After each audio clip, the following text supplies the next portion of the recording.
Morning, all. Happy Tuesday, February 15th, 2022.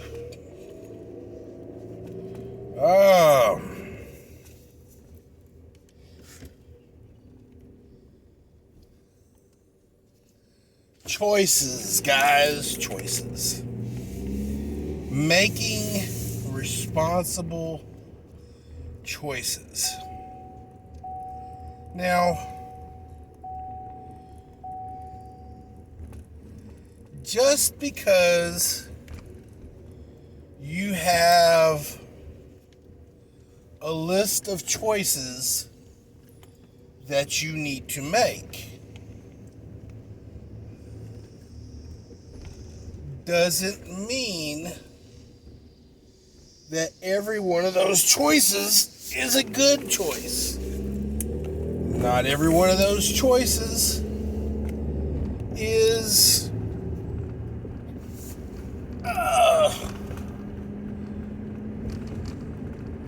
a fit for you. And not every one of those choices will benefit you in the future. Those are the things we really need to look at when we make a choice. We need to look at the world and the choices that we make like we're playing chess. Okay,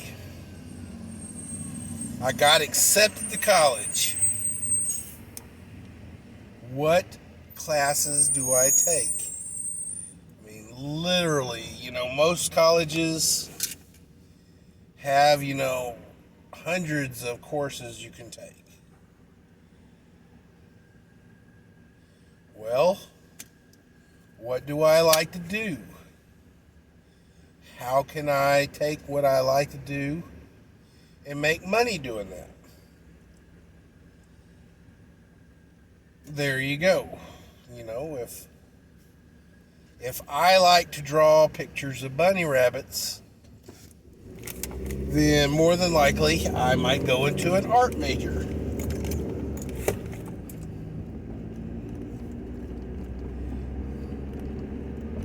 If I like playing video games, I might go into computer programming.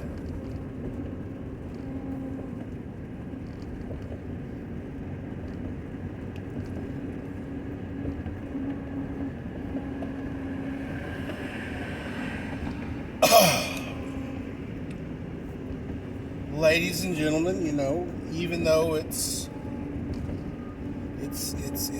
clearly a bad choice, but lesbian dance theory. If you just got a hankering to do lesbian dance theory, you go, girl, or you go, guy.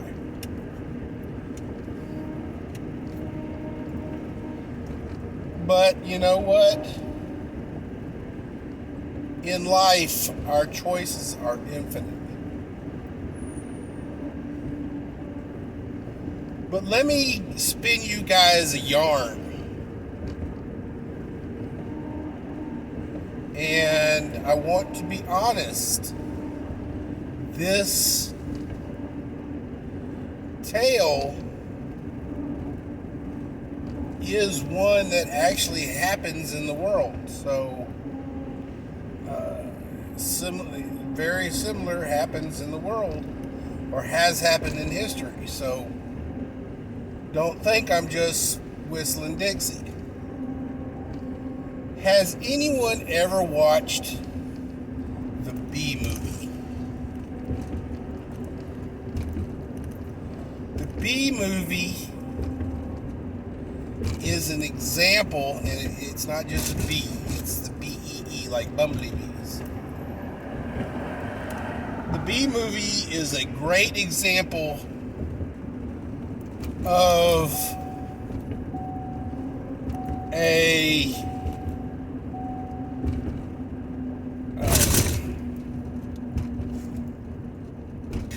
commune system. Okay? And how is that? The bees had no choice in their education. They had no choice in their workplace, where they would work, what they would do.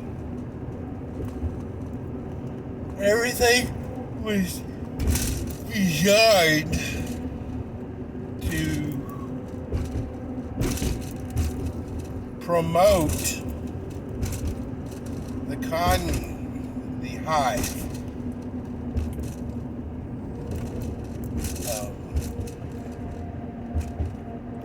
As such, the bee would be born. The bee would go to school. The bee would immediately go to work at whatever his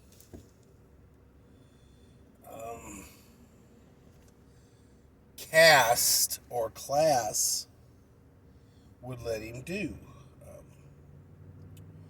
In the case of the bee movie, we had a bee who didn't want to work in the honey processing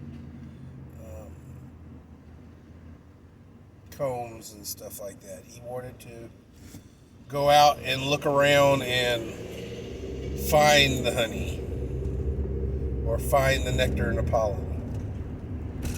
So, but in a socialist society, happens in Cuba, happened in Russia during the communist era. Basically, three-party system, or three-part financial layers. We have the upper class, middle class, and lower class. That is what the capitalist system gives us. You can go from lower class. You can work hard. You can work your way up to middle class. You can then work your way up from middle class to upper class. Now, socialism, communism, and the commune structure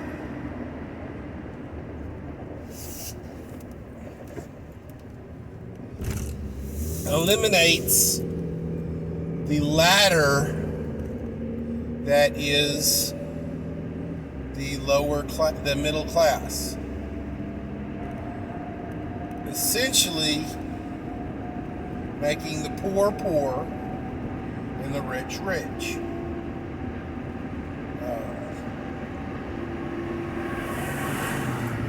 And none shall, pass between. I guess the rich could fall from grace and become poor, but it is very, very seldom that the tides will turn and a poor person turn rich.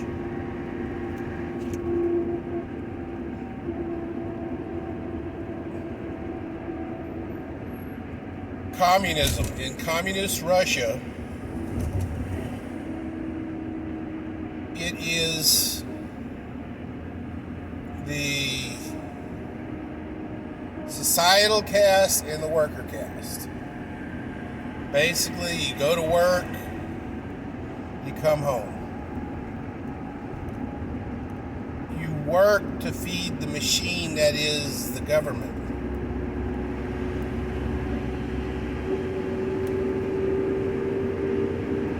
The government needs financial capital and gross national product. So what are we feeding? Well, just like in capitalism, we like to buy cheap, sell high. In Russia, not only did they, buy cheap as far as the materials, because it was communism, labor was completely cheap. Because not only was it paying you a small salary, the government was also paying for you to have a home, to have, lights and water and stuff, and basic use,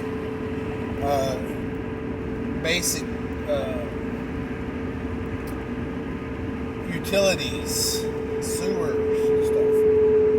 Now, I'm not telling you guys that in Russia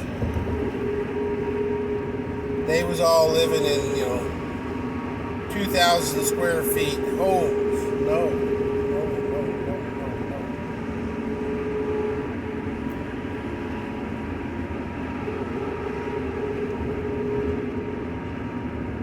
What happens is, because it's government owned, government gives you your basic necessities.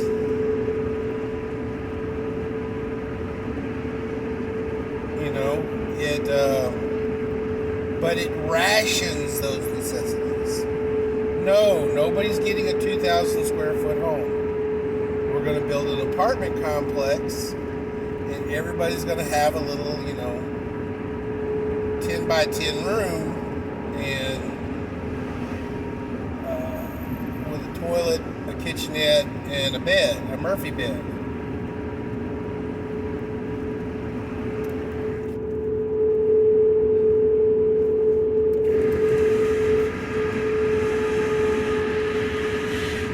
And maybe a window. Ladies and gentlemen,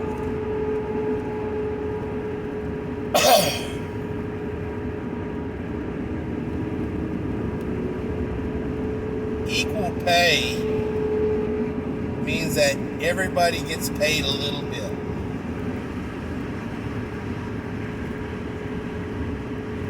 And unfortunately for you millennials who think, we need to have a universal pay,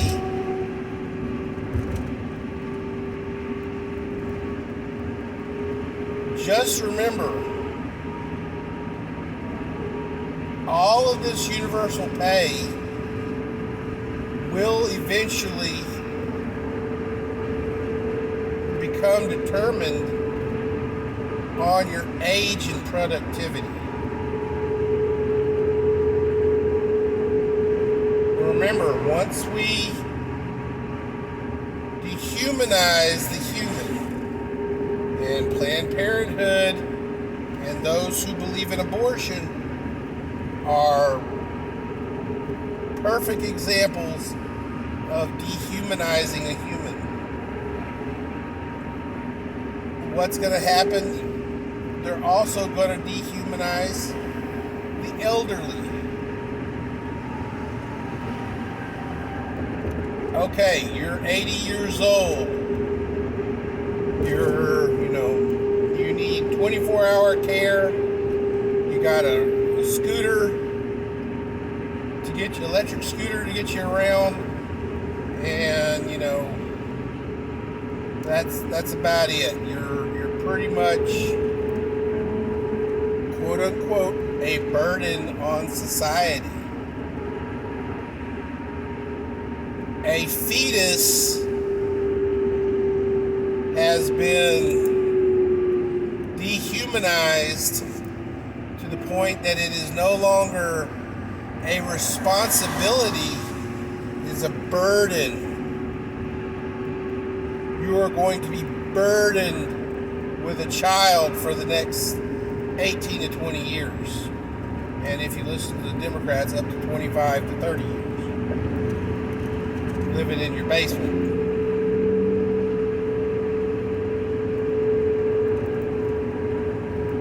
Ladies and gentlemen,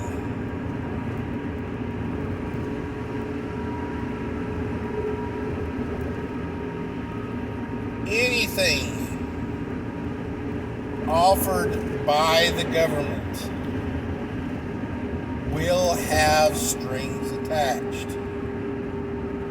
Those strings may not be initially visible, but those strings are there, and they are there to offer you, to tempt you to give up your rights.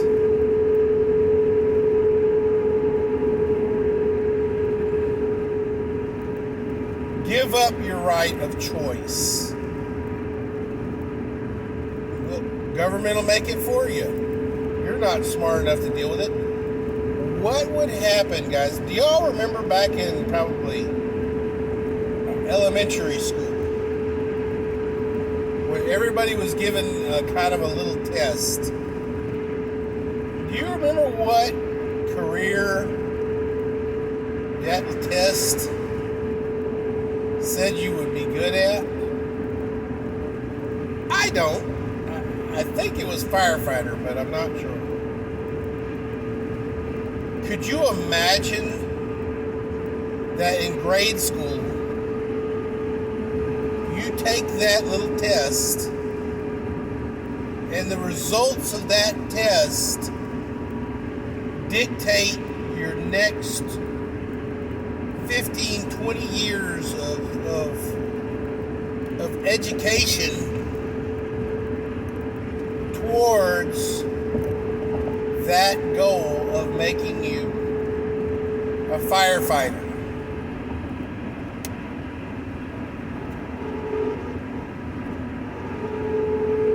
No, you don't get to make the choice of what you want to be when you grow up. This test says that you're going to be a fireman.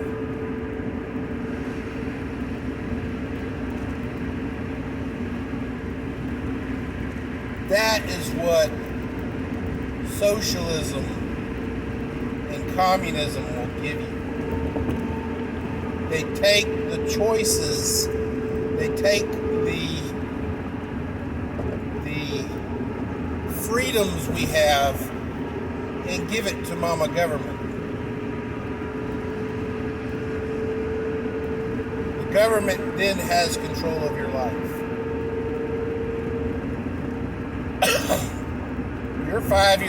You're 6 or 7 years old, taking this little test. You can barely freaking write your name. But we're going to go ahead and we're going to give you this test, and it's going to dictate the rest of your life. Wait a minute. Isn't that what's happening with these freaking crazies? Their, 5-year-old kid wants to run around in his or her undies and pretend they're, dinosaurs. Oh no, my kid is suffering from species dysphoria. I need to, provide for him or her the essentials of being a dinosaur.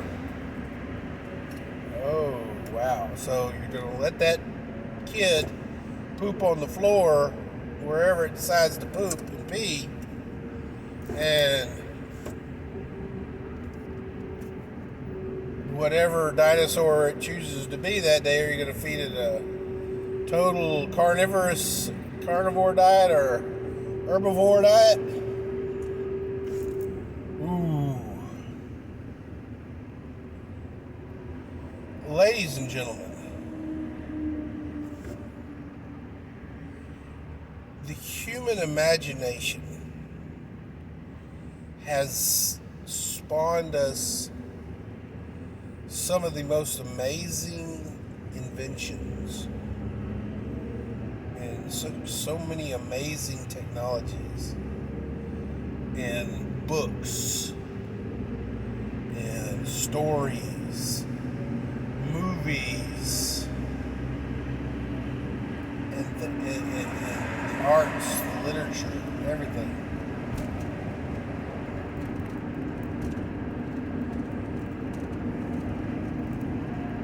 Stifling creativity and stifling choice and stifling the drive that is humanity by offering them laziness. That is almost what, the Matrix would want you to do.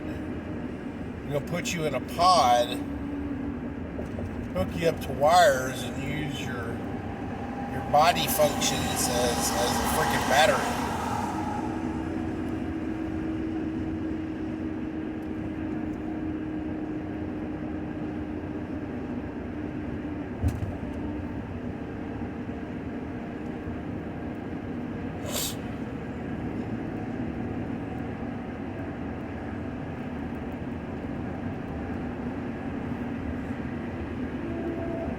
Ladies and gentlemen,